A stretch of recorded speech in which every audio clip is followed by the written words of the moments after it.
Bonjour, je suis Sabine Stéphan, je suis coach vocal, voix parlée et chantée et art thérapeute.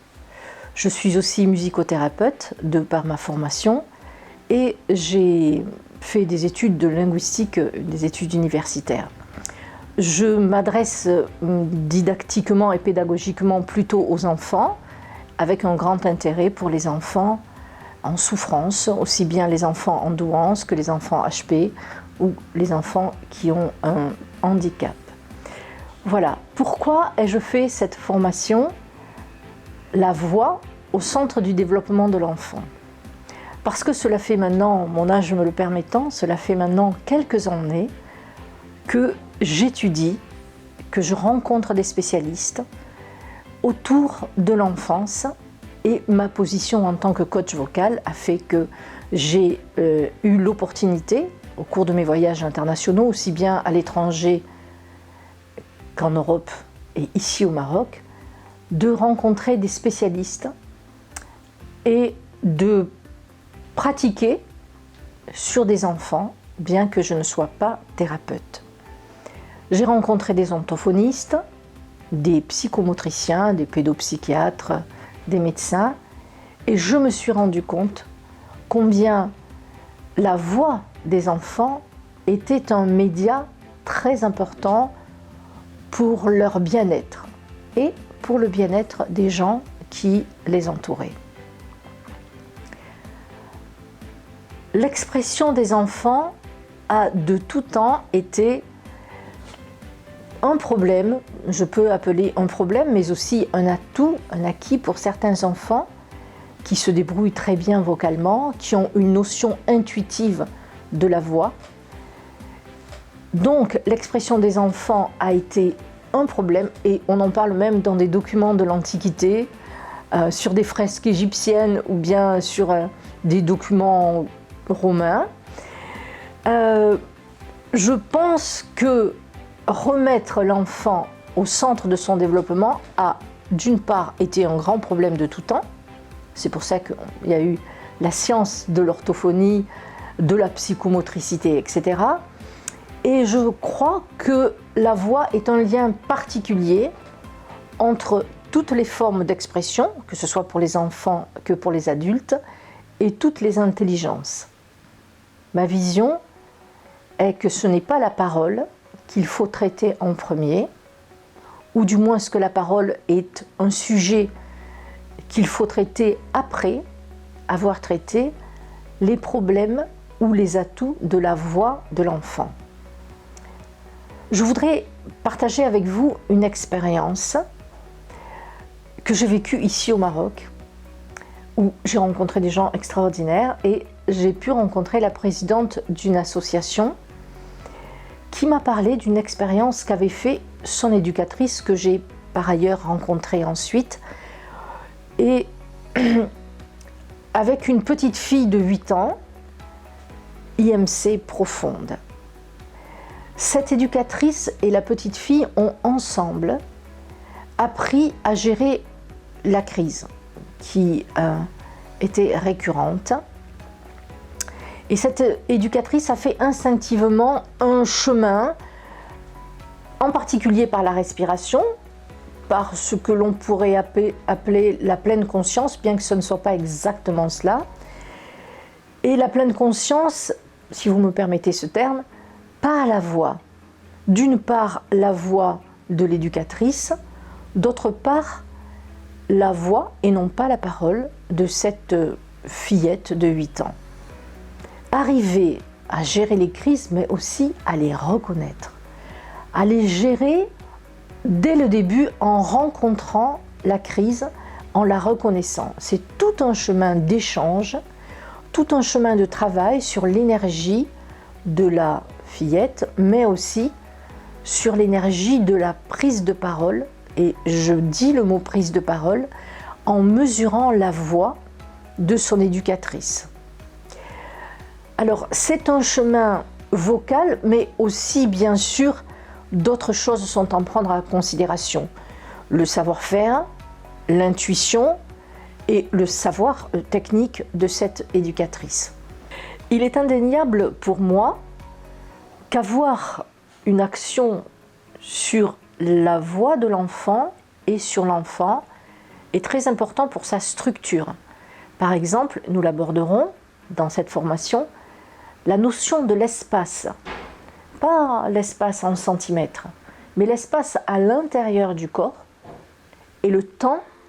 Par exemple, des enfants sont très capables de comprendre le temps que met la voix pour arriver à sortir de... Les enfants ils disent du ventre parce qu'ils ne savent pas très bien. Et ça m'a toujours beaucoup surprise. Alors ils disent par exemple « Ah, mais quand je calcule les minutes, c'est pareil, ça marche, ça prend du temps. » Les petits enfants, ça les structure énormément, ce travail sur la voix. Comprendre sa voix, c'est comprendre son corps. Comprendre sa voix, c'est aussi un moyen ludique d'aller faire une introspection dans son corps. Les gens, si on leur dit « Oui, tu comprends, à l'intérieur du corps, il y a des organes », aussi bien les adultes que les enfants, ça, oui, bon, tout le monde le sait, si ils font par la voix cette introspection, ils sont beaucoup plus intéressés. Ils veulent savoir par où ça passe, comment c'est. Et je me suis rendu compte que les enfants faisaient un grand travail grâce à la voix par rapport à cela.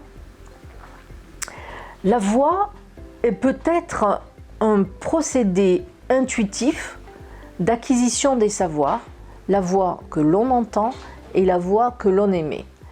Par exemple, la lecture et la voix. Beaucoup d'enfants ont des problèmes de lecture.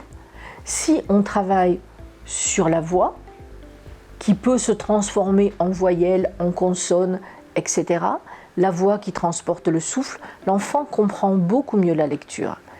Idem sur l'écriture. Voilà, nous aborderons tous ces sujets dans la formation. La voix est un marqueur très très important, aussi bien pour l'enfant que pour l'adulte. Alors la question est, est-ce qu'il y a des solutions? Est-ce qu'il y a des techniques? Changer de vision, c'est la première chose. Ne pas se centrer uniquement sur la prise de parole, sur le rendu vocal, sur les voyelles, les consonnes et le code linguistique, le langage, mais se concentrer sur la conscience de la voix. Une des solutions, c'est la pleine conscience vocale. Ça, c'est un sujet dont nous parlerons. Avoir conscience de sa voix, avec ses résonances, avec ses problématiques, mais aussi ses facilités. Alors cela fait plus de 30 ans maintenant que je rencontre des spécialistes. À part en Australie, je suis allée un peu partout lors de mes voyages. Et j'ai particulièrement discuté avec les Italiens, puisque je suis italienne, et avec les Canadiens, parce que j'ai eu un bon feeling avec leur méthodologie et les groupes de recherche qui sont toujours très, je dirais, équitables, très, très ouverts et où on peut vraiment échanger à tous les niveaux. Alors, il n'y a pas de solution magique, il y a de solutions. Ça, les gens me disent, oui, mais vous n'avez pas des tips, des trucs pour... Non, il n'y a pas de trucs. Il y a des apprentissages à faire. Il y a une façon de fonctionner, peut-être un peu plus intuitive, un peu plus généreuse, parce que quand nous parlons de la voix, nous parlons d'une vibration. On ne peut pas rester au niveau mental. Il faut essayer d'aller au niveau vibratoire. Il y a des directions à prendre, parfois courageuses. Il y a du temps à prendre, ne pas faire juste des séances ou des façons d'être, ne pas avoir des façons d'être qui veulent juste faire une séance bien cadrée, essayer d'explorer. Chaque enfant est tellement différent. Et puis, il y a des savoir-faire à acquérir. Alors souvent, je dis des savoir-être, des savoir-être et des savoir-faire. C'est très important. Je me propose de les partager lors de ces formations avec vous sous forme de théorie et de pratique. Parce qu'il faut faire de la pratique. Il n'y a pas seulement la théorie, il y a aussi la pratique. Je parlerai de la voix lors de ces formations, bien sûr, pour essayer de partager une autre vision, je viens de le dire, ne pas confondre voix et parole, voix et codification de langage. Je parlerai de vibration vocale et je voudrais dire nous parlerons de vibration vocale parce que je tiens dans cette formation à échanger, à être vraiment à l'écoute des questions que les gens se posent et peuvent me poser. Je ne suis pas orthophoniste, je ne suis pas psychomotricien, bien que je forme souvent sous cet aspect-là de la voix, du ressenti vocal des orthophonistes et des professionnels de la santé vocale, mais je n'ai pas la technicité d'un orthophoniste. Je tiens à me consacrer à une autre vision plus holistique de la voix. La représentation du corps de l'enfant, la représentation que nous avons, dit Wittgenstein, de notre univers. Eh bien, elle commence avec les enfants par la voix, la perception de la voix de la mère et le borgorisme que font les enfants dans le ventre de la mère. Voilà. Nous finirons avec l'intervention dans une capsule d'un grand chercheur, Jean Escalante, qui se spécialise dans les neurosciences et en particulier les neurosciences, l'émotion et la voix et neurosciences et voix. C'est un sujet que je pense qu'il faut aborder au moins en partie pour faire cette formation. Alors, je vous livre quelques sujets dont nous parlerons autour de cette formation.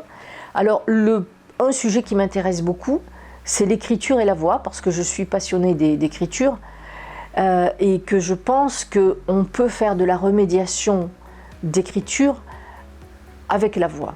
Il y a beaucoup de graphologues, notamment des graphologues italiens, Moretti, qui en ont parlé, qui ont fait des recherches là-dessus. Et nous parlerons aussi de la voix et des particularités sensorielles qu'il y a par rapport à l'équilibre de tous les sens, le sens de l'ouïe et le sens de la parole. Le sens de... c'est pas un sens la parole, mais la voix. L'ouïe et l'émotion. Tous les sens participent à la voix. Même le sens de l'odorat. Essayez de parler bien avec un nez bouché, vous verrez, c'est ne pas sentir d'odeur. Et la voix, il y a des recherches qui viennent d'être faites et il y a des incidences avec tout. Voilà. Beaucoup de sujets seront abordés d'une façon très structurée et très concrète. Mais nous prendrons la liberté de faire des brainstorming au cours de nos rencontres en ligne afin que nous puissions aborder sur beaucoup de sujets qui vous intéressent et qui peut-être sont des directions d'études à prendre. Qui peut s'inscrire à cette formation? Cette formation est ouverte à tout le monde, que l'on soit professionnel ou non de la voix. Elle sera accessible à tout le monde du fait de notre rencontre, de nos rencontres chaque semaine en ligne. J'essaierai de rendre accessible à tout le monde des choses qui sont peut-être un peu théoriques, qui sont peut-être un peu ardues autour de la voix, quoique nous essaierons de les rendre le plus simple possible. Je forme beaucoup d'orthophonistes qui me disent que c'est très intéressant parce que ça donne une vision totalement différente. Je rectifie, je ne forme pas des orthophonistes. J'interviens dans la formation des orthophonistes du côté de la voix.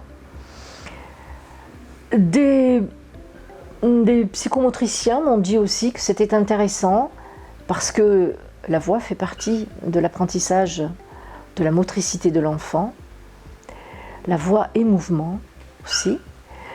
Des parents sont toujours très intéressés et de plus en plus de professeurs qui veulent comprendre beaucoup de choses autour de la voix. Est-ce que cela va tourner autour de l'enfant? Non, cela tournera autour de l'enfant et du développement de l'enfant par rapport à la voix. Mais cela peut intéresser aussi les adultes qui ne sont pas concernés par l'enfance mais qui veulent comprendre la voix avec une autre vision. Est-ce que je vous encourage à vous inscrire? Oui, parce que j'ai envie de vous rencontrer. J'aime beaucoup, beaucoup mon travail, je suis passionnée et j'aime rencontrer des gens, j'aime échanger. Je suis peut-être un peu bavarde et intarissable sur tout ce qui touche la voix, mais j'adore les échanges autour de la voix. Voilà. Alors, des petits-enfants me disent que j'ai un air un peu sévère parfois, mais qu'il faut que je dise aux grandes personnes que je suis gentille. Donc voilà, ça c'est parce que je veux que les gens comprennent que ce n'est pas une formation prise de tête, même si, vous le verrez, les documents qui vous sont délivrés par la formation sont de niveau assez fouillé, pour que vous puissiez fouiller justement dedans et trouver plein de renseignements. Mais en général, au cours de cette formation, beaucoup de liens se créent, même avec les participants.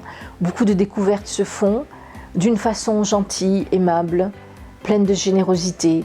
Je n'aime pas trop l'académisme, bien que je sois issue de plusieurs formations universitaires académiques. J'espère que cela ne se passe pas comme ça.